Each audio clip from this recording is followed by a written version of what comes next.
আজ ছিল আমার ভাই বোনের জন্মদিন। ভাই বোন কেন বলছি বলো তো? কারণ ওরা দুজন যমজ। তো ওদের জন্মদিনের মেনুতে কি কি ছিল চলো তোমাদের সাথে শেয়ার করি।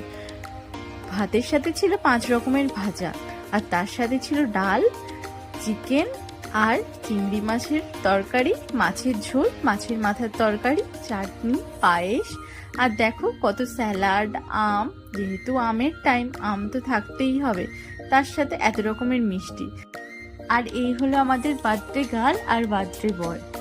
তো তোমাদের জন্মদিনের মেনুটা কেমন লাগলো অবশ্যই কমেন্টে জানিও, আর তোমরা জন্মদিনটা কেমন করে সেলিব্রেট করো সেটাও জানিও।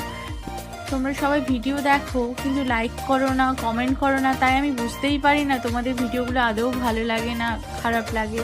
প্লিজ জানিও, কারণ তোমাদের কমেন্টগুলোই কিন্তু আমাকে মোটিভেট করে নতুন করে ভিডিও বানানোর জন্য। তো তোমাদের কাছে একটাই রিকোয়েস্ট, ভিডিওটা ভালো লাগলে কমেন্টে জানিও, আর